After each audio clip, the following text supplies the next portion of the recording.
Everyone. और मैं उम्मीद करता हूँ कि आप लोग सभी लोगों ने फ्रांस को अच्छे से कंप्लीट कर लिया होगा। So today what we are going to do is that I am going to discuss about France. और मैं एज्यूम करता हूँ कि आप सभी लोगों ने मॉक टेस्ट के जितने 100 क्वेश्चंस थे apart from English and reasoning, उन सारे क्वेश्चंस को आप लोगों ने देख लिया होगा। जितने भी जीके के क्वेश्चंस पूछे गए थे उन सारे क्वेश्चंस को अगर आप लोग सॉल्व नहीं कर पा रहे हैं तो आप लोगों ने उन सारी चीज़ों को सॉल्व कर लिया होगा। और एक सभी से रिक्वेस्ट भी है कि अगर मान लीजिए यहाँ पे मैं आपके कुछ क्वेश्चंस का आंसर ना दे पाऊँ तो आप प्लीज़ व्हाट्सएप पे कॉल ना शुरू कर दीजिए।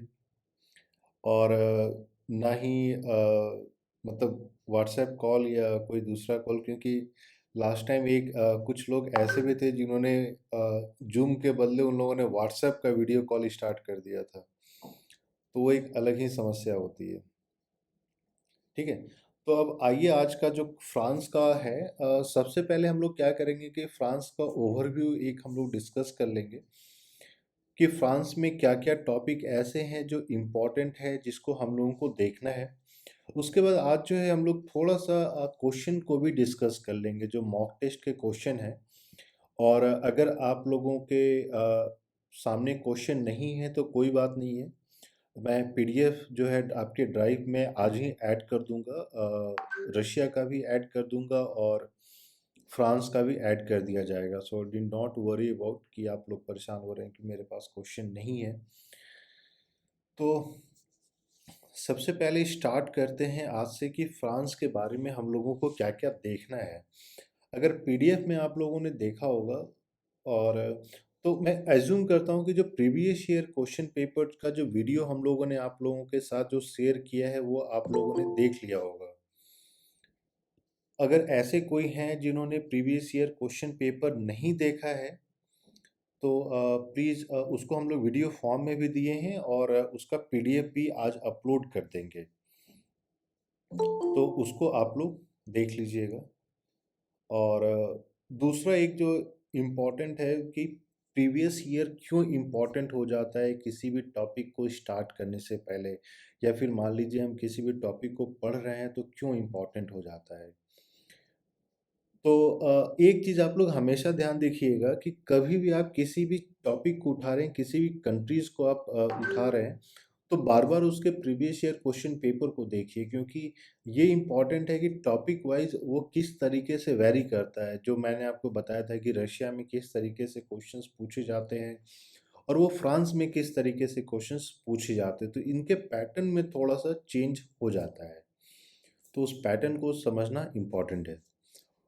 तो फ्रांस में सबसे पहले जो उनकी हिस्ट्री की आती है, तो हिस्ट्री में एक बहुत ही सिग्निफिकेंट पार्ट हो जाता है। हम लोगों को फ्रांस में ज़्यादा पीछे नहीं जाना है, लेकिन इम्पॉर्टेंट हो जाता है फ्रेंच रिवॉल्यूशन। तो फ्रेंच रिवॉल्यूशन से रिलेटेड क्वेश्चंस जो हैं हर एक साल तो नहीं लेकिन 1-2 साल में पूछ लिया जाता है। अगर आप स्पैन देखिएगा तो 3-4 साल में एक बार फ्रेंच रिवॉल्यूशन पे क्वेश्चन आ ही जाता है। उनका क्वेश्चन इस तरीके से हो सकता है कि फ्रेंच रिवॉल्यूशन कब हुआ? एक तो ये चीज़ हो जाता है कि बहुत सिंपल है। दूसरा पूछा जाता है कि फ्रेंच रिवॉल्यूशन का मोट्टो क्या था? इक्वालिटी, लिबर्टी, तो वो सिग्निफिकेंट हो जाता है। तीसरा हो जाता है कि फ्रेंच रिवॉल्यूशन का मोस्ट सिग्निफिकेंट एस्पेक्ट क्या था, या फ्रेंच रिवॉल्यूशन का जो मोस्ट सिग्निफिकेंट रिवॉल्यूशनरी डे था, वो कब था? जिसको कि हम लोग फ्रेंच में नेशनल डे के रूप में भी सेलिब्रेट किया जाता है। तो होपफुली जो जुलाई में है आप लोगों को पता होगा वो जुलाई में कब है। तो वो डेट पूछ लिया जाता है। एक चीज़ और पूछ लिया जाता है कि फ्रेंच रिवॉल्यूशन को किसने लीड किया था? लीड किया था in the sense not an individual person but then the group. तो जैसे देखा जाता है first state, second state, third state, तो उसी का एक स्टेट हो जाता है थर्ड स्टेट। प्लस जैसे जो मोस्ट इम्पॉर्टेंट सिग्निफिकेंट एस्पेक्ट था जो स्टॉर्मिंग, जो वहाँ के फ्रेंच के पैलेस को स्टॉर्म किया गया था, तो उसके बारे में भी क्वेश्चन पूछ दिया जाता है कि what was the objective of storming the palace. तो स्टॉर्मिंग इन द सेंस कि सारे जो पब्लिक थी वो तोड़कर अंदर घुस गई थी, तो व्हाट वाज द ऑब्जेक्टिव, उस पे भी क्वेश्चन पूछ लिया जाता है। तो स्टार्टिंग हम लोगों को करना है 1789 फ्रेंच रिवॉल्यूशन से, और उससे पहले भी क्वेश्चन आ सकते हैं, लेकिन वो उतना सिग्निफिकेंट नहीं है। जो भी इम्पोर्टेंट एक्सपेक्ट होगा वो हम लोग आपको बता देंगे। तो उसके बाद जो नेक्स्ट इम्पॉर्टेंट हिस्टोरिकल एस्पेक्ट में क्वेश्चन पूछ दिए जाते हैं वो है आपका नेपोलियन बोनापार्ट। ये इम्पॉर्टेंट इसलिए है क्योंकि नेपोलियन बोनापार्ट ने फ्रेंच एम्पायर का इस्टेब्लिशमेंट किया था, और फ्रेंच एम्पायर का इस्टेब्लिशमेंट करने के बाद इम्पॉर्टेंट हो जाता है कि उनके लाइफ से जुड़ी जितनी जो इवेंट्स हैं, क्योंकि ये माना जाता है कि Napoleon Bonaparte was one of the most able warrior general या leader of the French army, आप उसको बोल सकते हैं। और उसने बहुत ही कम एज में ही नेपोलियन बोनापार्ट ने पूरी फ्रांस पे कब्जा कर लिया। और एज यूजुअल जैसे ह्यूमन नेचर होता है, कहीं एक पे कब्जा होता है, then we get greedy and we start you know try to occupy other countries also. तो वहाँ पे वो थोड़ा सा मिस्टेक उन्होंने कर दिया था। तो एक तो हम लोगों को फ्रेंच एम्पायर के बारे में देख लेना है, प्लस जो उसी के बीच में एक सिग्निफिकेंट एक्सपेक्ट हो जाता है वो है establishment of the French Republic. तो क्वेश्चन यूजुअली पूछ दिया जाता है कि फर्स्ट फ्रेंच रिपब्लिक कब इस्टेब्लिश हुआ था, तो वो आप लोग को देख लेना है। Second French Republic, third French Republic, fourth और फाइनली फिफ्थ रिपब्लिक। तो अभी जो हम लोग देख रहे हैं जो current administrative form of government in France है, इट इज़ फिफ्थ रिपब्लिक। तो फिफ्थ रिपब्लिक आप लोगों ने सभी लोगों ने हिस्ट्री में देख लिया होगा, 1958 में स्टार्ट हुआ था। उसके बाद बीच में, और अगर मान लीजिए हम लोग 19th सेंचुरी में जाते हैं, 19th सेंचुरी कब से कब तक का होता है, 1800 से 1899 तक का। क्योंकि इसमें भी कुछ कुछ लोग कंफ्यूज हो जाते हैं कि 18th सेंचुरी कब है, 19th सेंचुरी कब है, 20th सेंचुरी कब है। और इससे भी क्वेश्चन पूछ दिया जाता है। फॉर एग्जाम्पल, क्वेश्चन अगर आता है कि Napoleon Bonaparte was the French emperor in which century, एक सिंपल सा क्वेश्चन है। अब हम लोगों को ध्यान में है कि वो 1804 में या 1805 में, 1806 में, 1814 तक वो रहे हैं, तो हम लोग बोल देंगे 18th सेंचुरी। लेकिन वो होता है क्या, 19th सेंचुरी। या इसी में क्वेश्चन पूछ दिया जाएगा आपको क्रोनोलॉजिकल ऑर्डर में अरेंज करने के लिए। फॉर एग्जांपल, पूछ दिया जाएगा कि नेपोलियन बोनापार्ट का जन्म कब हुआ था, तो लिख दिया जाएगा the birth of Napoleon Bonaparte, formation of first French Republic, the French revolution, या फिर एक और मान लीजिए कुछ और एक इवेंट डाल दिया जाता है, और बोल दिया जाएगा कि आपको अरेंज करना है, और वो सेंचुरी का नाम दे दिया गया है, 18th century, 17th century, 19th century, 20th century. तो उस केस में आपको इम्पॉर्टेंट है कि इवेंट के साथ साथ उसको ईयर को भी पता करना है, और वो ईयर या वो इवेंट कौन से सेंचुरी में हुआ था वो भी सिग्निफिकेंट हो जाता है। So this is one thing that you must remember while learning. तो हिस्ट्री में इतना ही सिग्निफिकेंट है। फिर हम लोगों ने, आप लोगों ने देख ही लिया होगा पीडीएफ जो दिया गया है, उसमें किस तरीके से हम लोगों ने जो है एक क्रोनोलॉजिकल ऑर्डर में सारी चीज़ों को दे दिया गया है। फिर नेपोलियन बोनापार्ट सेकेंड आए, वो पहले प्रेसिडेंट बने, फिर उन्होंने सेकेंड फ्रेंच एम्पायर का इस्टेब्लिशमेंट किया, तो वो सिग्निफिकेंट हो जाता है। दूसरा तो ये तो हो गया हिस्ट्री को, हिस्ट्री हम लोगों को देख लेना है। दूसरा सिग्निफिकेंट पार्ट हो जाता है जो मोस्ट इम्पॉर्टेंट है फ्रांस के रिस्पेक्ट में, वो है वहाँ का लिटरेचर। क्योंकि फ्रांस से सबसे ज़्यादा लोग वो हैं जिन्होंने नोबेल प्राइज इन लिटरेचर जीता है। तो वो चीज़ें आप लोगों को पता होनी चाहिए कि कौन कौन से ऐसे फ्रेंच सिटीजन थे या नॉवेलिस्ट थे, पोइट थे, जिनको लिटरेचर में नोबेल प्राइज मिला है।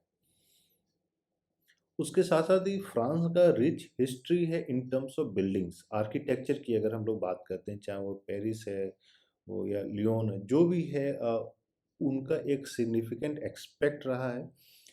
और जैसा कि मैंने आप लोगों को पहले बताया था रशिया के केस में कि एक बार जब सारे टॉपिक्स को हम लोग कंप्लीट कर लेंगे तो will be providing you the question के रूप में, या फिर एक पॉइंट वाइज हम लोग आपको प्रोवाइड करेंगे कौन कौन से सिटी वाइज कौन कौन से इम्पोर्टेंट बिल्डिंग्स हैं। तो वो फ्रांस के में बहुत ज़्यादा इम्पोर्टेंट हो जाता है।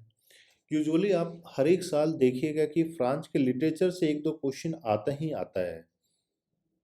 तो वो सिग्निफिकेंट हो जाता है, या फिर मान लीजिए जो फ्रेंच पेंटर्स हैं वो सिग्निफिकेंट हो जाता है। और अभी के टर्म में इम्पॉर्टेंट हो जाता है जो अक्सर क्वेश्चंस पूछ दिए जाते हैं वो है फ्रेंच वहाँ के जो इंडस्ट्री है, स्पेशली आप ये बोल सकते हैं जो कॉस्ट्यूम इंडस्ट्री है, या ऐसे जहाँ पे जैसे फॉर एग्जांपल जो परफ्यूम बनता है, जो वहाँ के पॉपुलर क्लोथिंग इंडस्ट्री के इम्पोर्टेंट ब्रांड्स हैं, तो आजकल ब्रांड के रूप में भी क्वेश्चन पूछे जा रहे हैं। तो उन सारे ब्रांड्स को भी आप लोगों को देखना है, और वो चीज़ हम लोग सेपरेटली भी आप लोगों को प्रोवाइड करेंगे पीडीएफ के रूप में, एक बार जब सारा टॉपिक कंप्लीट हो जाता है। तो ये तो हो गया, लिटरेचर हम लोगों ने कवर अप कर लिया। थर्ड इम्पॉर्टेंट हो जाता है वहाँ का लैंग्वेज। अब देखिए फ्रेंच क्या थी, वो एक कॉलोनियल पावर रही है 18th 17th 18th 19th century में। Colonial power in terms of colonial power होता है कि जिन कंट्रीज ने दूसरे कंट्रीज को अपने कॉलोनी बनाई है। For example India was the colony of England. तो उसके कारण क्या होता है कि जहाँ पे भी कॉलोनी बनती है वहाँ पे उनके पैसे चलते हैं, पैसे पैसे इन द सेंस की करेंसीज।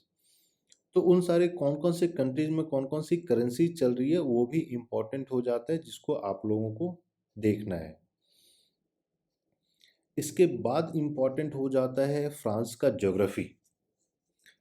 तो फ्रांस की अगर हम लोग ज्योग्राफी देखें, क्योंकि देखिए बहुत सारे ऐसे स्टूडेंट हैं जिनका हमेशा ये क्वेश्चन पूछा जाता है कि सर फ्रांस तो यूरोप में है, तो मान लीजिए ब्राज़ील के साथ, या अगर हम बात करते हैं लैटिन अमेरिका में कंट्रीज़ के साथ उनका किस तरीके से बॉर्डर होता है।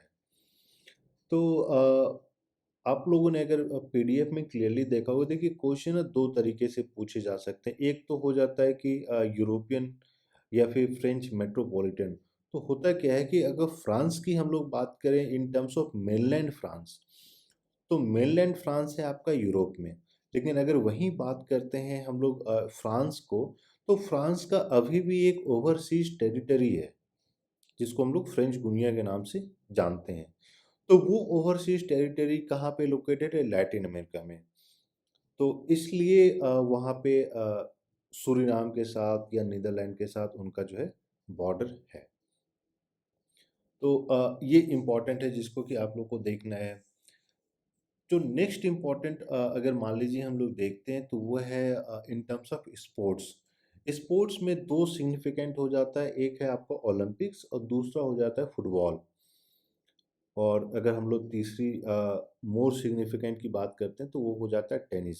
क्योंकि फ्रांस चार कंट्रीज में से एक कंट्री वो भी है जहाँ पे फ्रेंच ओपन हर एक साल कंडक्ट किया जाता है। तो अक्सर क्वेश्चन ये आ जाता है कि फ्रेंच ओपन किसने जीता, या ये क्वेश्चन आ जाता है कि फ्रेंच ओपन कौन से कोर्ट में प्ले किया जाता है, क्योंकि वो चार अलग अलग कोर्ट होता है जिसपे कि फ्रेंच ओपन अलग अलग कंट्रीज का होता है। तो क्वेश्चन उससे भी पूछे जा सकते हैं। हाँ, संदीप जी का गाना है क्ले कोर्ट। कहीं क्ले कोर्ट होता है, अब क्ले होता है मतलब मिट्टी वाला कोर्ट, रेड होता है वो। कहीं ग्रास होता है, कहीं मैट होता है। तो वो अलग अलग कोर्ट हो जाता है जिससे कि क्वेश्चंस पूछे जा सकते हैं। नेक्स्ट क्वेश्चन एक और मान लीजिए अगर हम लोग इसी से पूछ अगर देखा जाए तो ये भी पूछा जा सकता है। अगर टेनिस की हम लोग बात करते हैं तो एक क्वेश्चन ये भी आ सकता है कि who among the following has won the most number of French open, यानी कि कौन से ऐसे राफेल प्लेयर। नडाल। हाँ, यश मिश्रा जी ने तुरंत बता दिया। कौन से ऐसे प्लेयर हैं जिन्होंने सबसे ज़्यादा जीता है फ्रेंच ओपन। तो एक तरीका है जहाँ से क्वेश्चन निकल कर आता है। तो दूसरा इसी से अगर मान लीजिए थोड़ा सा और डीप में चले जाएं तो एक क्वेश्चन और निकल के आता है कि कौन से ऐसे प्लेयर हैं जो most number of consecutive times जीते हैं, मतलब वो लगातार जीते हैं, चाहे वो 3 बार 4 बार लगातार हर एक साल जीता हो। तो एक क्वेश्चन उससे भी निकल कर बन के आता है। Hello sir. हाँ जी। सर यहीं पे एक क्वेश्चन पूछना चाहता हूँ। हाँ, जैसे आयुष कि जी। सर जो राफेल नडाल के जो कोच थे, जिनके हम्म। बारे में इस साल क्वेश्चन आ गया था टेनिस को लेके, इस साल 21 में। उनके कोच राफेल नडाल के नहीं, नीरज चोपड़ा गया था। नीरज चोपड़ा के बारे में आया था, जो जर्मन कोच हैं। हाँ, राफेल जो भी नडाल है नहीं। सर, जो भी वही आया हुआ था। तो सर हाँ ऐसे क्वेश्चन के लिए क्या करें कि जो मतलब जो भी प्लेयर है, जो भी गेम है, उस गेम के जो टॉप प्लेयर उनका नाम पता होना चाहिए। हाँ, देखिए नीरज इस बार जीके में आया नीरज था ना। चोपड़ा के बारे में इसलिए भी आ गया था क्योंकि वो इंडिया को रिप्रेजेंट कर रहे थे। ठीक है, अगर नेक्स्ट ईयर के पर्सपेक्टिव में अगर हम लोग ओलंपिक्स में देखते हैं, तो नेक्स्ट ईयर का जो ओलंपिक्स है 2022 का, वो बीजिंग में होने वाला है। तो वहाँ पे सिग्निफिकेंट हो जाता है कि कौन कौन से इंडियन प्लेयर्स हैं जो पार्टिसिपेट कर रहे हैं। और नीरज चोपड़ा के कोच के बारे में इसलिए भी पूछ लिया गया था because he is the only person to cross 100 metre mark. ठीक है, और किसी ने वो 100 मीटर मार्क क्रॉस नहीं किया है। फिर उसके बाद रूल चेंज हो गया तो वो अलग बात है, उनसे पहले रूल कुछ और था, इसलिए उन्होंने 100 मीटर मार्क को क्रॉस कर लिया। सर जो यश ने कहा कि नीरज चोपड़ा के कोच से आया हुआ था, लेकिन सर ये क्वेश्चन तो था ही। लेकिन मैंने जो कहा ना कि वो राफेल नडाल के कोच से भी क्वेश्चन था, वो भी एक क्वेश्चन था। क्वेश्चन मेरे जहन में नहीं आ रहा है। मैं अगले क्लास में क्वेश्चन का बताऊं क्वेश्चन क्या था। नहीं नहीं, आप बताइएगा ना, आप मुझे भेज दीजिएगा, मैं सबके साथ डिस्कस कर लूंगा। पता नहीं नीरज सर, चोप आपने जो क्वेश्चन पूछा कंसेक्यूटिव वाला, सबसे हम्म। किसने जीता, उसका आंसर सर मेरे को नोट्स में तो नहीं दिखा। नोवाक। नहीं नहीं, नोवाक इसीलिए मैंने, देखिए अभी क्या है ना कि अभी हम लोग ये चीजें हाँ, डिस्कस ये कर रहे अभी हैं किसी कि ने कहा किस नोवाक। तरीके से डेजोविक क्वेश्चंस पूछे जा नोवाक सकते हैं। डेजोविक ऐसा कुछ नाम था। एक क्या है? मिनट, एक मिनट, एक नोवाक मिनट। डेजोविक। नोवाक डेजोकोविक, डीजे ओ जोकोविच जोकोविच जोकोविच हाँ, एक जोकोविच मिनट, नोवाक एक जोकोविच भाई। एक मिनट, डिस्कशन अब नहीं करना है। पहले, सबसे पहले तो आप लोग म्यूट कीजिए। ठीक है, तो देखिए अभी यस जी, अभी हम लोग ने ये भी डिस्कस कर रहे हैं द डिफरेंट वे जिससे कि क्वेश्चंस पूछे जा सकते हैं, या जिससे कि क्वेश्चंस पूछे जा सकते हैं। ठीक है, एक तो ये है कि हम लोगों ने पीडीएफ में दिया या वीडियो लेक्चर्स में दिया, तो वो सारी चीज़ें तो हम लोग डिस्कस कर ही लेते हैं। और देखिए बहुत सारे लोगों का ये भी क्वेश्चन था कि जो क्वेश्चन, जो मॉक टेस्ट होता है उसमें बहुत सारे बाहर से क्वेश्चंस आ जाते हैं जहाँ पे वो लोग सॉल्व नहीं कर पाते हैं। तो देखिए ऑब्जेक्टिव यही है कि क्वेश्चंस हम लोग कितना ज़्यादा से ज़्यादा कवर अप कर सकते हैं, कितना ज़्यादा से ज़्यादा टॉपिक्स को कवर अप कर सकते हैं। और जब हम लोग मान लीजिए, जो मैंने बोला है कि एक स्पोर्ट्स का अलग से जो हम लोग आपको प्रोवाइड करेंगे एक बार जब सारा टॉपिक कंप्लीट हो जाता है, तो उसमें भी हम लोग अलग अलग एक्सपेक्ट को कवर अप करने की कोशिश करेंगे, the different ways in which the questions can be asked and will try to frame all those ways. ठीक है, और अभी बेसिकली जो डिस्कशन चल रहा है क्लास का, ऑब्जेक्टिव भी यही है कि अलग अलग ढंग से कहाँ से क्वेश्चंस निकल कर आ सकते हैं, और उन सारे क्वेश्चंस को हम लोग किस तरीके से कवर अप करें। हाँ, आर्यन राज जी बताइए, आपका क्या क्वेश्चन है? सर फुटबॉल से किस टाइप के क्वेश्चंस आ सकते हैं? फ्रेंच देखिए का, अगर फ्रांस की तो बात करें। हाँ, तो फुटबॉल से देखिए दो, एक तो हो जाता है कि यूरो कप होता है फ्रांस में। मतलब अगर हम लोग पूरे यूरोप की बात करते हैं तो वो यूरो कप हो जाता है, या फिर मान लीजिए फीफा वर्ल्ड कप हो जाता है।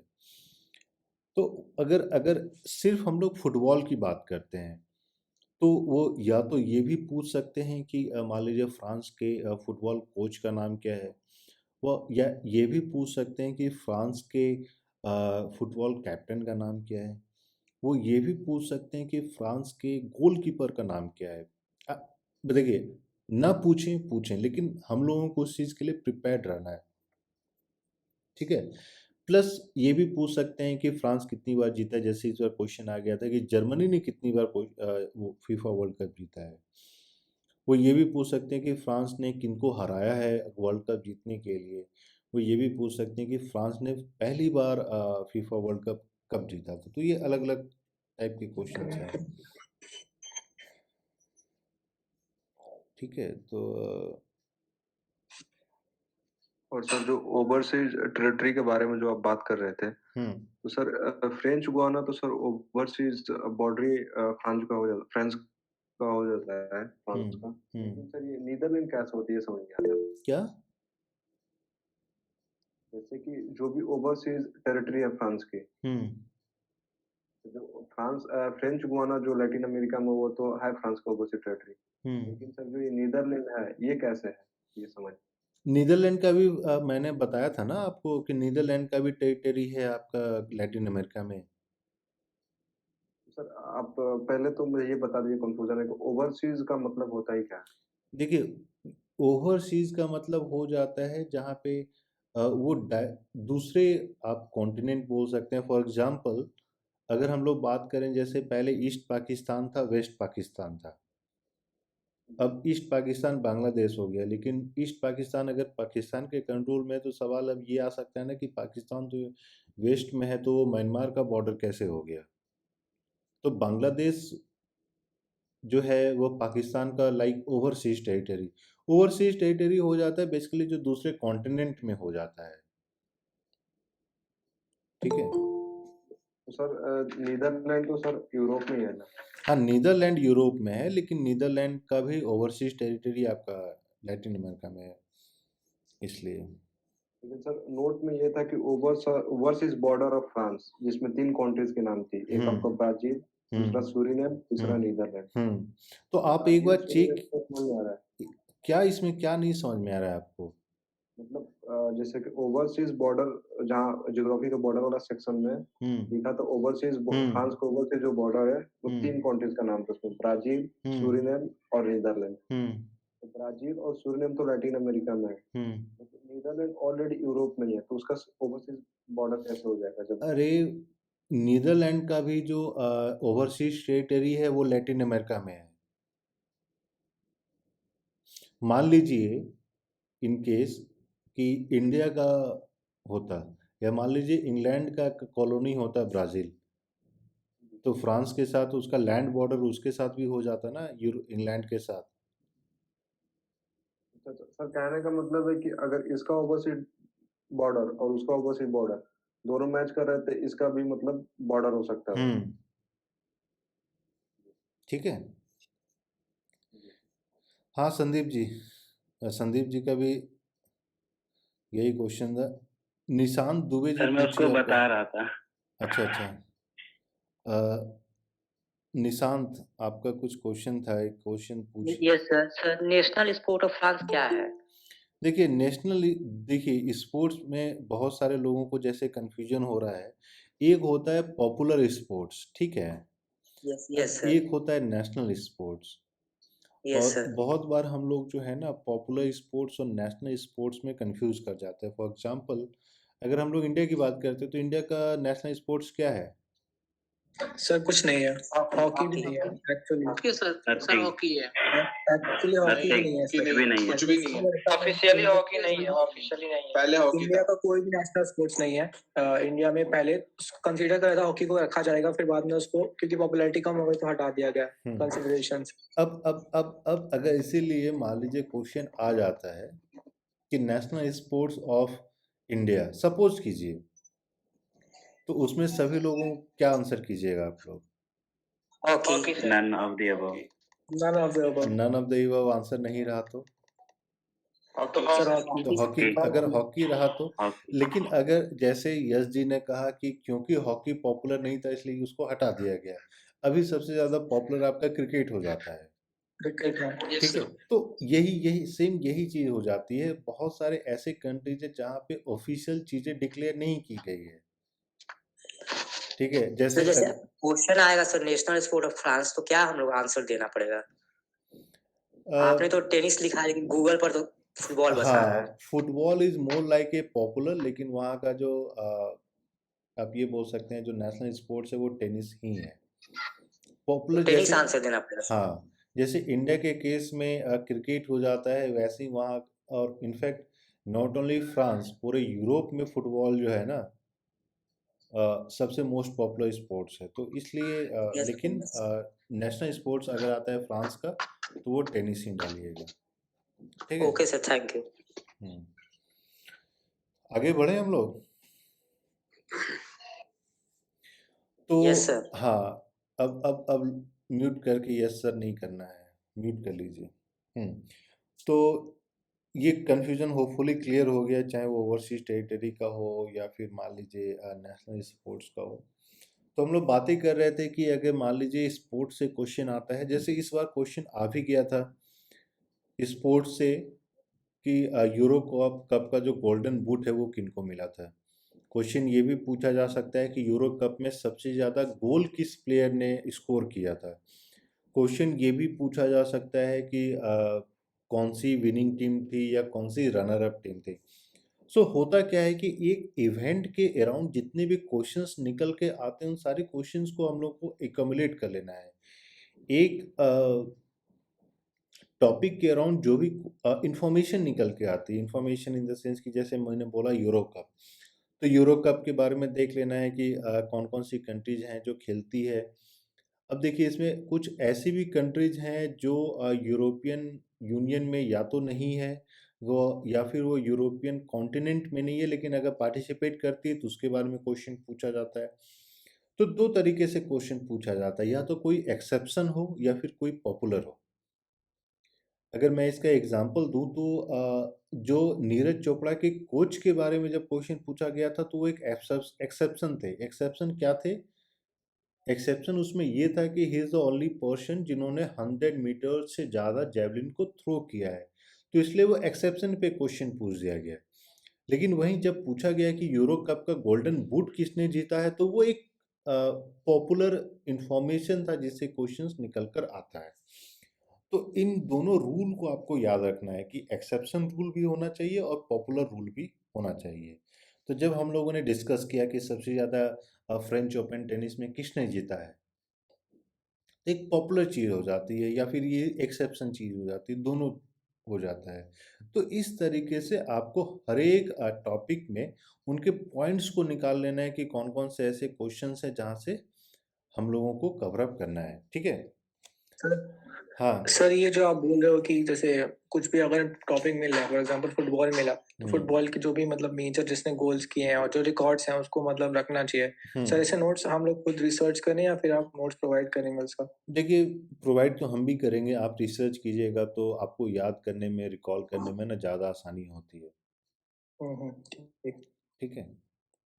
और हम लोग ये कोशिश कर रहे हैं कि हर एक स्पोर्ट्स को या हर एक इवेंट को लेकर, फॉर एग्जांपल फीफा, तो जान रहे हैं कि कतर में फीफा होने वाला है, राइट? तो उसके अनुसार से हम लोग अभी प्रिपेयर कर रहे हैं जो आपको देंगे। फॉर एग्जांपल क्वेश्चन ये हो जाता है कि फर्स्ट टाइम एशिया में फीफा कब हुआ था? कब हुआ था? कोई बता सकता है?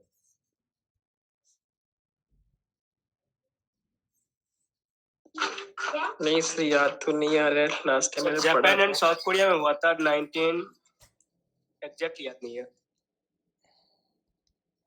तो देखिए ये एक क्वेश्चन निकल कर आया ना, और ऐसा अब ये इम्पोर्टेंट क्यों हो जाता है? क्योंकि फीफा जो है इस बार कतर में हो रहा है।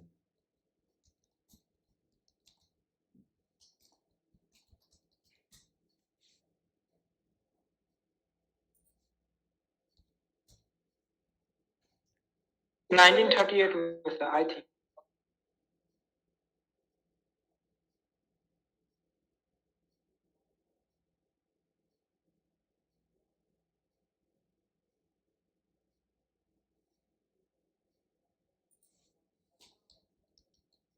एक मिनट मैं सर्च कर रहा हूँ।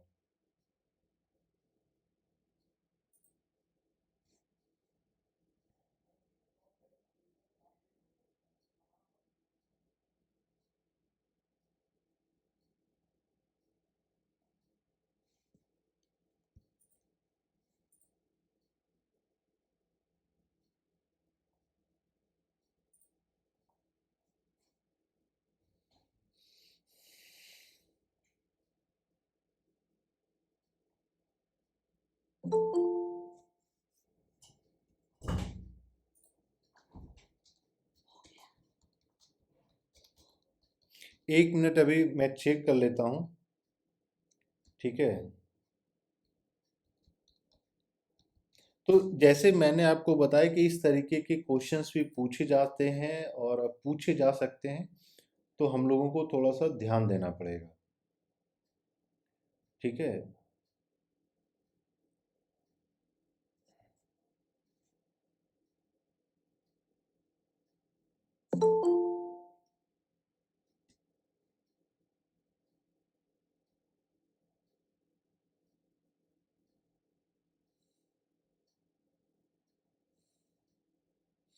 क्योंकि इसका हिस्ट्री, हाँ,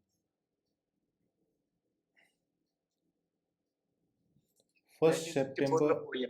1956, 1956। लेकिन जो आप ये बोल रहे हैं 1 सितंबर, ये एशियन AFC एशियन कप दिखा रहा है। सर 1938 में कोरिया जब दोनों एक था ना, नॉर्थ कोरिया साउथ कोरिया, तब हुआ था उधर जापान के कोलैब के साथ।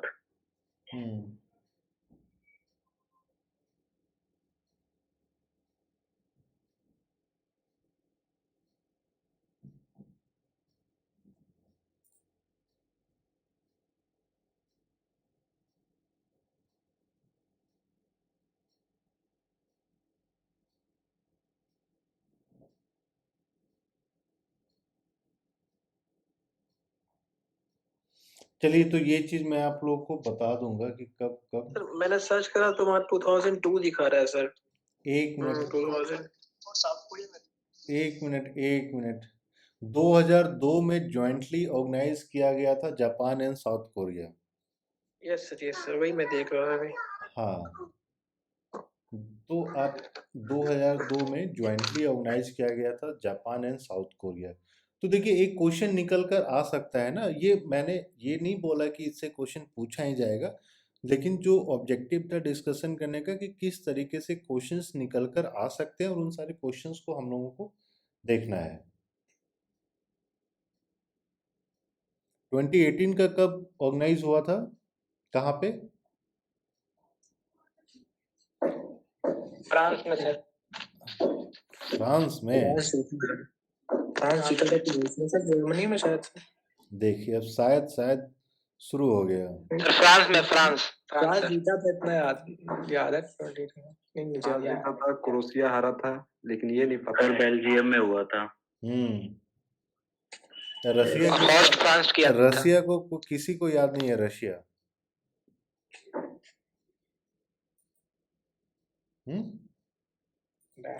ऐसे मॉस्को में सर, मॉस्को। तो यहाँ बुद्धिजीवी लोग जो है फ्रांस और बेल्जियम और पता नहीं क्या क्या, काठमांडू, भूटान। रशिया में हुआ था सर, रशिया में हुआ था। रशिया में हुआ था। Yes sir. तो और रशिया आप लोगों ने तो पूरा 100% कंप्लीट कर लिया है।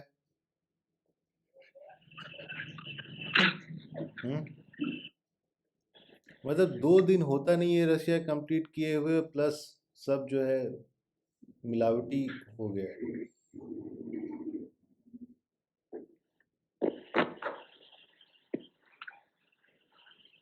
कैसे काम चलेगा बताइए? इतना ज़्यादा मेहनत कर रहे हैं आप लोग कि पता ही नहीं चल रहा है क्या याद रखना है, क्या याद नहीं रखना है। एक सिंपल सा क्वेश्चन था कि 2018 का किस कंट्री ने होस्ट किया था, इसमें भी आप लोग जो है नहीं बता पाए। चलिए आगे बढ़ते हैं।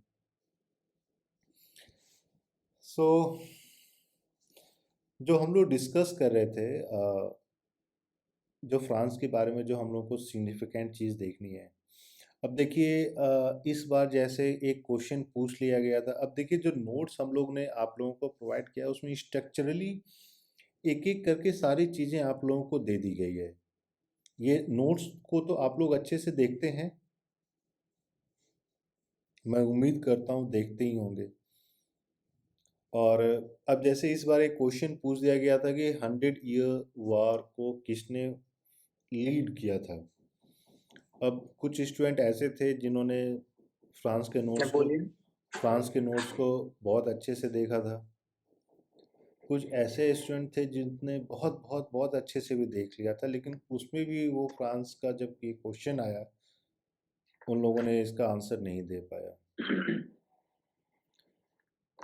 तो इसीलिए मैं बोल रहा हूँ कि आप लोग जो है सिर्फ नोट्स देख के ना रटने की कोशिश मत कीजिए, उसको अपने हैंडराइटिंग में उसके नोट्स को बनाइए, अपनी कॉपी पे लिखिए, तभी आपको वो चीज़ें याद रहेगी।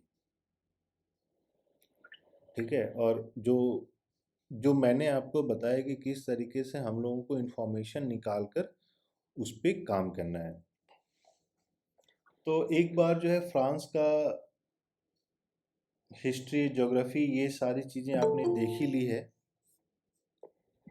और एक सिग्निफिकेंट और हो जाता है जब हम लोग हिस्ट्री की बात करते हैं, तो उसमें जो फ्रेंच डायनेस्टीज हैं, जो मोनार्क हैं वहाँ के, उनके बारे में भी आप लोगों को देख लेना है।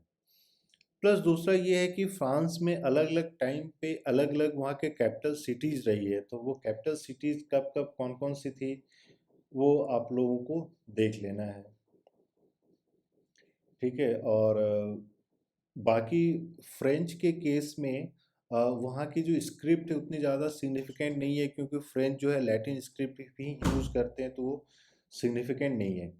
लेकिन इम्पॉर्टेंट हो जाता है फ्रांस की सिटीज इन टर्म्स ऑफ, अगर हम लोग ज्योग्राफिकली बात करें तो एक बार देख लीजिएगा कि फ्रेंच के कौन कौन से सिटीज हैं और वो कौन कौन से वाटर बॉडीज पे लोकेटेड है।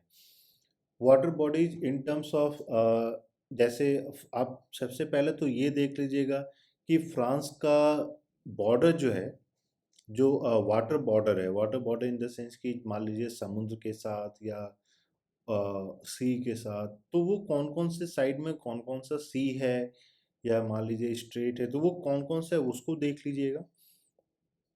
क्योंकि मान लीजिए अगर क्वेश्चन पूछा जाता है कि मेडिटेरेनियन सी या एंटार्क्टिक ओशन ये किस डायरेक्शन में है, तो आप लोग उसको मैच करा पाइए। ज्योग्राफी में ही इंपॉर्टेंट हो जाता है बॉर्डर्स, तो बॉर्डर्स के लेंथ आप लोग देख लीजिएगा, कौन कौन सी कंट्रीज के साथ फ्रांस का किस डायरेक्शन में बॉर्डर है, ये भी सिग्निफिकेंट हो जाता है। अगर मान लीजिए पूछ देता है कि फ्रांस का बॉर्डर स्पेन के साथ किस डायरेक्शन में, ईस्ट वेस्ट नॉर्थ साउथ, किस डायरेक्शन में है फ्रांस का और स्पेन का बॉर्डर, स्पेन जो है फ्रांस के किस डायरेक्शन में है, east west north south, answer दीजिए तो। साउथ। हाँ, तो इस तरीके से भी क्वेश्चन पूछा अगर जाता है तो आप लोग उसके लिए रेडी रहिएगा। दूसरा इसी से क्वेश्चन निकल कर आता है इम्पोर्टेंट सिटीज। इम्पोर्टेंट सिटीज जो कि फ्रांस के इम्पोर्टेंट सिटी जो अलग अलग वाटर बॉडीज पे लोकेटेड है, यानी कि वाटर बॉडीज के कोस्ट पे लोकेटेड है, उसको देख लेना है। उसके बाद देख लेना है वो फ्रांस की इम्पोर्टेंट सिटी जो रिवर्स पे लोकेटेड है। फॉर एग्जांपल पेरिस हो जाता है, तो वो कौन से रिवर पे लोकेटेड है। अक्सर ये क्वेश्चन पूछा जाता है। फ्रांस का लॉन्गेस्ट रिवर कौन सा है वो पूछा जाता है। फ्रांस का हाईएस्ट माउंटेन पीक कौन सा है वो पूछा जाता है। प्लस आप लोग को ये भी देख लेना है कि माउंट ब्लैंक है, तो माउंट ब्लैंक जो है फ्रांस और कौन से कंट्री के बॉर्डर पे लोकेटेड है, किसी को ये पता है? मॉर्निंग क्या चैमोनिक्स कुछ ऐसे करके था, नोट्स में था। सिटी नहीं, मैं ये बोल रहा हूँ कि जो फ्रांस का जो इटली हाईएस्ट माउंटेन पीक है, ये किस कंट्री के बॉर्डर पे लोकेटेड है? हाँ, इटली। लेकिन यहीं पे क्वेश्चन, तो इस ढंग से भी क्वेश्चन पूछा जा सकता है कि आपको अलग अलग मान लीजिए पूछ दिया जाएगा, अलग अलग ज्योग्राफिकल स्ट्रक्चर का नाम दे दिया जाएगा और वो पूछ लिया जाएगा कि कौन से बॉर्डर पे लोकेटेड है। फॉर एग्जांपल कौन सा ऐसा माउंटेन रेंज है जो फ्रांस और स्पेन के बॉर्डर पे लोकेटेड है, कौन सा ऐसा माउंटेन रेंज है, हाँ कौन सा, अच्छा ये बताइए कौन सा माउंटेन रेंज जो है फ्रांस और इटली के बॉर्डर पे लोकेटेड है? ये एंडीज वाले कौन है? एल्प्स है सर। नहीं, किसी ने एंडीज भी बोला, कौन है वो बुद्धिजीवी? अभी अब नहीं बताइएगा, अरे बता दीजिए, कोई दिक्कत नहीं है ना। तो ये छोटी छोटी चीज़ों को याद रखनी है। प्लस ये भी पूछ लिया जाता है, जैसे ज्योग्राफी में जब हम लोग रशिया की ज्योग्राफी डिस्कस कर रहे थे तो वहाँ पे बताया गया था, वहाँ पे हम लोगों ने डिस्कस किया था कि माउंटेन के हाइट्स भी सिग्निफिकेंट होते हैं।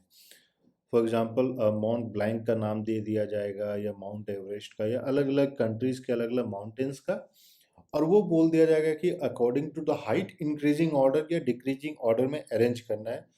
तो उस चीज को आपको देख लेना है। ठीक है। अब जैसे फ्रेंच गुनिया के बारे में जो सभी लोग हम लोग डिस्कस कर रहे थे, तो मैं बता दूं कि फ्रेंच गुनिया ओनली टेरिटरी है mainland territory to be part of European Union. अब मेनलैंड टेरिटरी क्या होता है? मेनलैंड टेरिटरी वो टेरिटरी है जो कि किसी कॉन्टिनेंट में लोकेटेड है, ना कि आइलैंड है।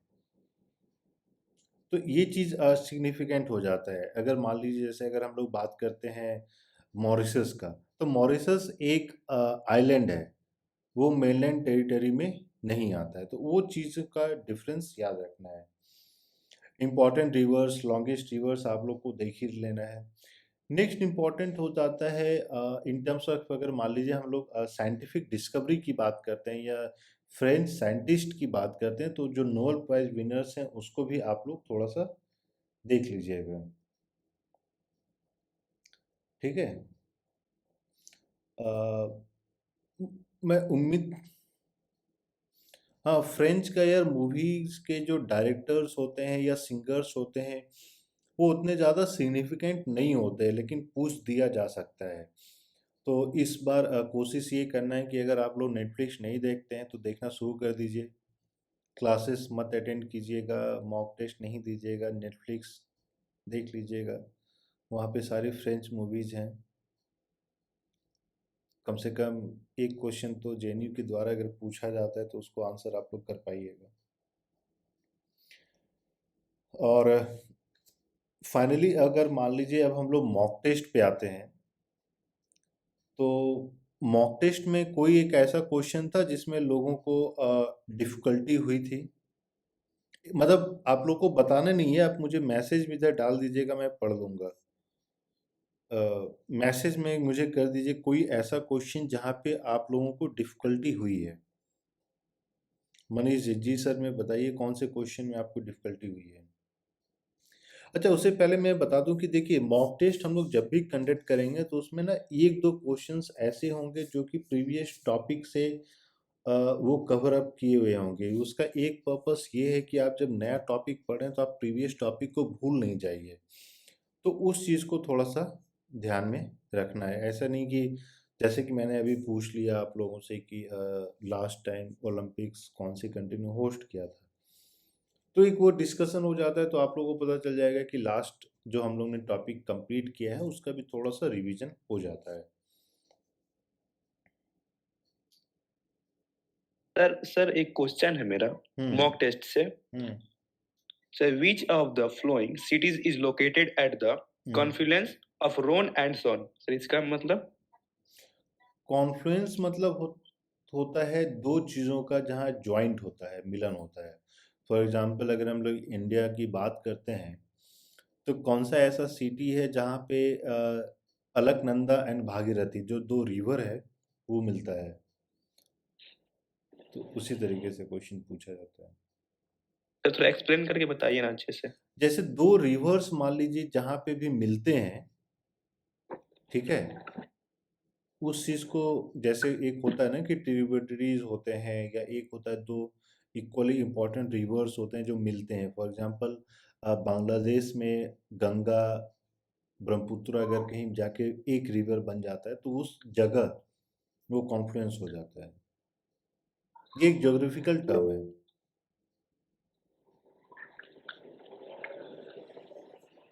एक और क्वेश्चन है रसिया से। सर ग्रैंड डची ने मॉस्को का एस्टेब्लिशमेंट कब किया था?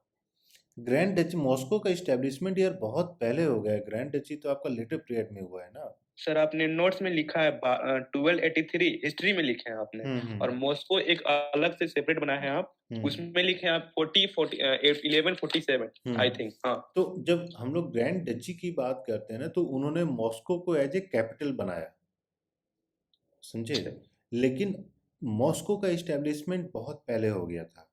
फॉर एग्जांपल जैसे हम लोग देखते हैं कि सेंट पीटर्सबर्ग को कैपिटल बनाया गया, फिर मॉस्को कैपिटल बना। तो दैट डजंट मीन कि मॉस्को उससे पहले नहीं था या सेंट पीटर्सबर्ग उससे पहले नहीं था। तो ऑप्शन में आता है 1283 या फिर 1147, तो कौन सा ऑप्शन चूज करेंगे हम लोग? देखिए, अगर मान लीजिए क्वेश्चन आपसे पूछा जा रहा है किस कॉन्टेक्स्ट में, ग्रैंड डची के कॉन्टेक्स्ट में हो रहा है, तो उसमें आपको डालना है कि उन्होंने उसको कैपिटल कब बनाया है। जैसे कि हम लोग देखते हैं ना, मॉस्को से पहले कौन सा सिटी कैपिटल था रशिया का? रशियन एम्पायर का कैपिटल कौन था? Saint Petersburg. हाँ, तो सेंट पीटर्सबर्ग को कैपिटल किसने बनाया? Peter the Great. Peter the Great. तो डज इट मीन कि पीटर द ग्रेट के बनाने से पहले सेंट पीटर्सबर्ग का एग्जिस्टेंस नहीं था? एग्जिस्ट तो करता ही था ना। जी सर। हाँ, तो वो सिग्निफिकेंट हो जाता है। ठीक है। अब इंसा का क्वेश्चन है कि who was the prince of Russia between 862 to 1547। इनका इतना लंबा कार्यकाल, तो यह देखिए आपने जो डाला है क्वेश्चन, ये मुझे भी समझ में नहीं आ रहा है, क्योंकि इतना लंबा कार्यकाल, मतलब इतना लंबा लोग ही नहीं जिंदा रह सकते हैं। आपने 5 नहीं 7 सेंचुरीज तक का प्रिंस पूछ लिया है। Who was the prince of Russia between 1862 to 1547। आप एक बार क्वेश्चन नंबर मुझे व्हाट्सएप कर दीजिएगा, मैं एक बार चेक कर लूँगा इसमें कि क्वेश्चन में गलती है या क्या है। सर 11 है। Question number 11। जी सर। एक मिनट।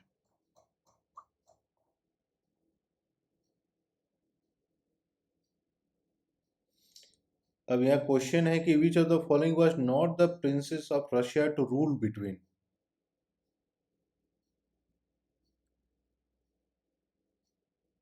इंसा जी, आपने क्वेश्चन सही नहीं पूछा। यहाँ क्वेश्चन है नॉट द प्रिंसेस, आपने बोल लिया कि इसमें प्रिंस कौन था। तो बेसिकली इसमें जो क्वेश्चन ये दिया गया है कि कीव के या क्रेमलिन के, तो basically this were the dynasties to rule Russia between this period. जैसे हम लोग बात करते हैं ना, अगर हम लोग मान लीजिए मुगल एम्पायर की बात करते हैं, अगर हम लोग इंडियन कॉन्टेक्स्ट में बात करें, तो हम लोगों ने देखा था कि मुगल एम्पायर के पहले भी बहुत सारे डायनेस्टीज थे, right. For example Khilji dynasty, slave dynasty, Tughlaq dynasty.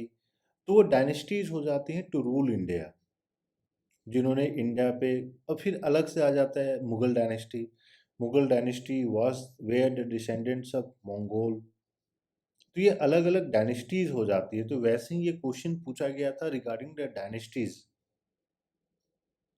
जो रशियन एम्पायर के पहले, या फिर जो रशियन, आप उसको बोल सकते हैं, जो एक एंटिटी था उसको जो रूल करने वाले डायनेस्टीज थे। वैसे ही क्वेश्चन आपका फ्रांस में भी पूछा जा सकता है। अलग अलग डायनेस्टीज जो अलग अलग डायनेस्टीज जो फ्रांस पे रूल किया है, उसके बारे में भी क्वेश्चंस पूछे जाते हैं। और देखिए, जब भी आप लोग इन डायनेस्टीज को देखिएगा, तो एक सिग्निफिकेंट पार्ट ये भी हो जाता है कि उन डायनेस्टीज के सीक्वेंस को भी याद रखना जरूरी है। अगर आप लोग उस सीक्वेंस को नहीं याद रखिएगा, तो हो सकता है कि चीज़ें आप लोग भूल जाइए। और दूसरा, अगर उसी से ट्वीक करके क्वेश्चन पूछ लिया गया, फॉर एग्जांपल कि या तो उनको क्रोनोलॉजिकल ऑर्डर में अरेंज कीजिए, या ये पूछ लिया गया कि Peter the Great establish Saint Peter. अच्छा, एक चलिए मैं आप लोग से क्वेश्चन पूछता हूँ कि सेंट पीटरबर्ग, नहीं sorry, not Saint Petersburg, Peter the Great ने इस्टेब्लिश किया था Saint Petersburg as his capital in which century? 16th, 17th, 18th, 19th, कौन से सेंचुरी में? 16th, 18th sir, 18th century. Manish ji, 18th। अब देखिए, इसी चीज को मैं एक्सप्लेन कर रहा था उतने देर से। अब देखिए छोटी सी, अब वो एक्साइटमेंट में जो है ना, गोली नहीं चलानी है, ठीक है। और अक्सर एग्जाम में ना इन सारे कारणों से हम लोग मिस्टेक कर देते हैं। तो जब मैंने बात किया सेंचुरी का, तो हम लोगों ने डिस्कस किया कि 17 से लेके 1799 तक वो 18th सेंचुरी होता है, फिर 19th, ठीक है। तो ये इसका करेक्ट आंसर हो जाता है 18th सेंचुरी। 18th century। तो क्या है कि एक देयर इज अ वे जहाँ से क्वेश्चंस निकल कर आते हैं और उन सारे क्वेश्चंस को हम लोगों को देखना है, सोचना है, समझना है, तब फिर आगे बढ़ना है। और इसीलिए मैंने बोला कि हर एक टॉपिक को कितने डिटेल्ड तरीके से हम लोग उनके इम्पॉर्टेंट एस्पेक्ट्स को नोट डाउन कर सकते हैं, ताकि वहाँ से कोई भी क्वेश्चन निकल कर आता है तो हम लोग उसका आंसर दे सकते हैं। ठीक है, अच्छा बताइए दूसरा कोई क्वेश्चन जिसमें कि मॉक टेस्ट के कोई क्वेश्चन जहाँ पे आप लोगों को दिक्कत आई हो। अच्छा मैं ये बता दूं कि हम लोग प्लान कर रहे हैं इंग्लिश का क्लासेस नेक्स्ट वीक लेने का। तो जिस दिन भी डेट हम लोग फिक्स करेंगे आप लोगों को बता देंगे कि इंग्लिश की क्लासेस क्या होगी, कैसे होगी। तो और जीके के कोई ऐसे क्वेश्चन जहाँ पे आप लोगों को कोई भी दिक्कत आई हो, आप टाइप कर यस सर। सकते हैं। हाँ बताइए। सर टेनिस फ्रेंच ओपन के बारे में थोड़ा आप जो नोट्स में लिखे हैं ना सर, उसको थोड़ा समझा सकते हैं? क्या इसमें क्या समझाना है टेनिस के बारे में? मतलब आपको क्या समझ में नहीं आया इसमें?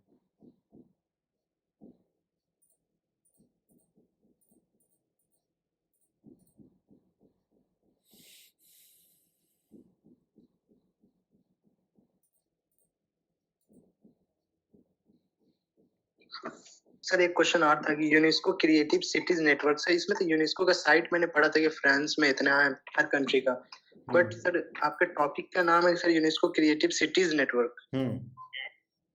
तो सर इसका मीन्स क्या मतलब हो रहा है, नहीं समझ पा रहे हैं। यूनेस्को क्रिएटिव सिटी नेटवर्क एक यूनेस्को के द्वारा एक इनिशिएटिव लिया गया है जहाँ पे अलग अलग सिटीज़ के कल्चरल एक्सपेक्ट को रिकॉग्नाइज करके उन सिटीज़ को आप ये बोल सकते हैं कि टैग किया गया है। फॉर एग्जांपल इंडिया का जयपुर है, मुंबई है, हैदराबाद है, वाराणसी है। तो वो अलग अलग सिटीज़ हैं जहाँ पे मान लीजिए जो कि हिस्टोरिकल सिटीज़ है जिनका एक कल्चरल सिग्निफिकेंस है, तो उसको क्रिएटिव सिटीज़ नेटवर्क में डाला गया है।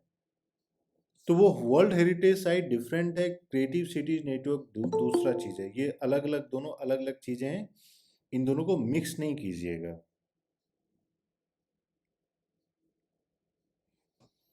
एक मिनट, क्वेश्चन नंबर 18।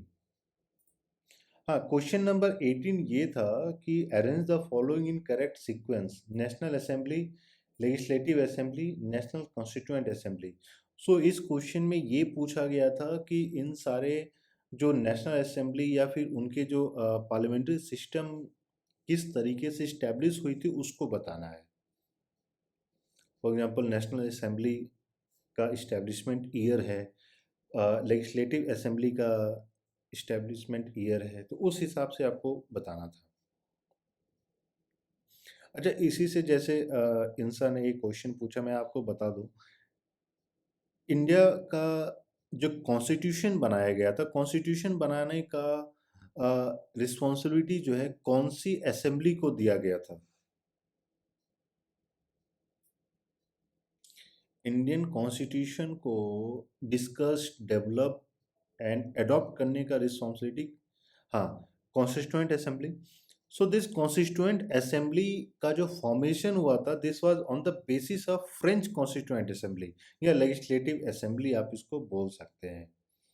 तो ये ज़्यादा चांस है क्वेश्चन नहीं आएगा, लेकिन इन केस आता है कि कॉन्स्टिट्यूएंट असेंबली किस मॉडल पे बनाया गया था, तो that was based on the French legislative assembly या फिर आप उसको कॉन्स्टिट्यूएंट असेंबली बोल सकते हैं। हाँ आर्यन राज जी, आपका क्या क्वेश्चन है? सर मेरे को मॉक टेस्ट कल आया नहीं था, आप मेरे को एक बार सेंड कर दीजिए। ठीक है, आप मुझे व्हाट्सएप कर दीजिएगा। ठीक है, मुझे भी नहीं आया, मैंने कर दिया सर। ठीक है, ठीक मुझे है, क्वेश्चन नहीं मिला। ठीक है। तो आज का जो अब डिस्कशन है हम लोग यहीं पे एंड करते हैं, ठीक है। और इंग्लिश का और रीजनिंग का इसका सेपरेटली क्वेश्चन है। हाँ सर जैसे कि आपने बताया कि स्पोर्ट्स में ओलंपिक्स, फुटबॉल और टेनिस सर इम्पोर्टेंट है। नहीं, मैंने ये नहीं बोला कि तीन ही इम्पोर्टेंट है, मैंने ये मतलब बोला ये और ये इनको ज्यादा आपको ध्यान देना। नहीं, ज़्यादा ध्यान नहीं देना है। क्रिकेट भी इम्पोर्टेंट है, हॉकी भी इम्पोर्टेंट है, ये देना है। मैंने ये बोला कि हम जब भी किसी भी टॉपिक को देख रहे हैं, फॉर एग्जांपल स्पोर्ट्स, तो स्पोर्ट्स में अगर मान लीजिए हम लोगों ने ओलंपिक्स को देखा उठाया, तो ओलंपिक्स को सभी ढंग से देख लेना है। स्पोर्ट्स में आपका यूरो कप भी इम्पोर्टेंट है, फीफा भी इम्पोर्टेंट है, टेनिस भी नहीं, मैं इम्पोर्टेंट है। ओलंपिक से ये पूछने वाला था कि ओलंपिक्स में बहुत सारे गेम्स होते हैं, तो सारे गेम्स को देखना या फिर नहीं कुछ नहीं ही नहीं गेम? नहीं, अरे मैंने क्या बोला, पॉपुलर एंड एक्सेप्शनल, वो सारी चीज़ों को देखना है।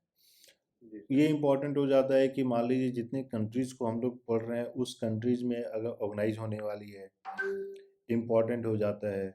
उन सारे कंट्रीज़ में कब ऑर्गेनाइज हुआ है, वो इम्पोर्टेंट हो जाता है। विंटर ओलंपिक्स कब है, समर ओलंपिक्स कब ऑर्गेनाइज होने वाला है, तो वो इम्पोर्टेंट हो जाता है।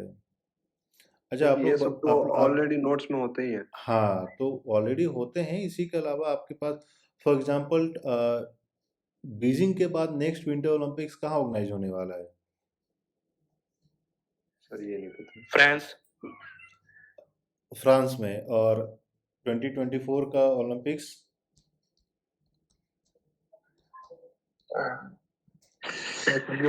पेरिस। पेरिस में। पेरिस। पेरिस तो ये तो आपका समर ओलंपिक्स है।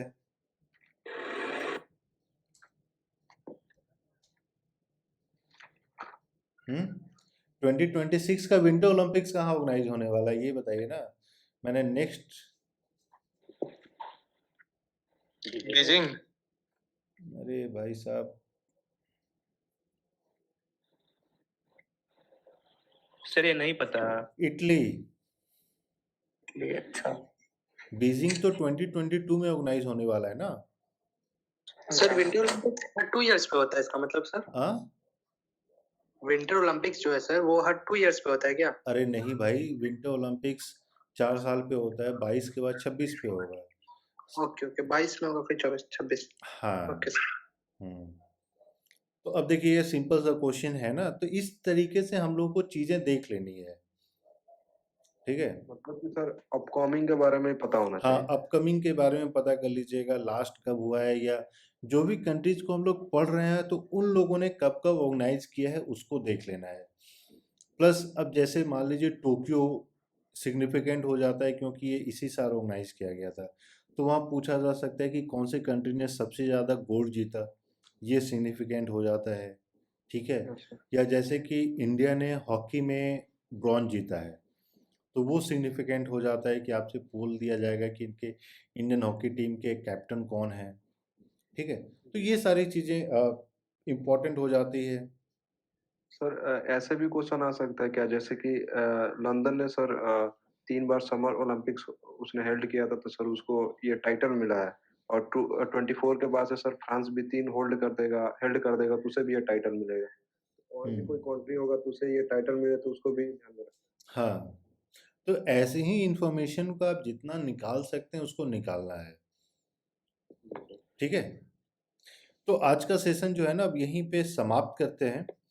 और सर लास्ट ईयर मैंने आपसे क्लास लिया था, थोड़ा सा कुछ कंटेंट लेवल और चाहिए आपसे, तो उसके लिए फिर पे करना पड़ेगा? अरे नहीं नहीं नहीं नहीं, पे करना पड़ेगा। कंटेंट लेवल क्या क्या करना है, और ऊपर करना है, नीचे करना है? नहीं, कंटेंट कुछ चाहिए, जैसे जो टेस्ट सीरीज देते थे ना, वो डिलीट हो गया है, सो चाहिए मुझे। डिलीट कैसे हो गया है? वो व्हाट्सएप डिलीट किए थे ना, रीइंस्टॉल किए, सो सब डिलीट हो आप गया। मुझे एक बार व्हाट्सएप कर दीजिएगा, ठीक है, कि डिलीट हो गया है, मैं भेज दूंगा। Okay sir. ठीक है। तो आज का तो क्लास नेक्स्ट संडे को जर्मनी। क्या? नेक्स्ट संडे को जर्मनी। हाँ, नेक्स्ट संडे को जर्मनी, ठीक है। ठीक है। और सर वो फ्रांस का सर और वो मॉक टेस्ट भेज दीजिए। मॉक टेस्ट मुझे sir leap class only Sunday को है? नहीं नहीं, संडे को नहीं होता है, मैं आपको बता दूंगा।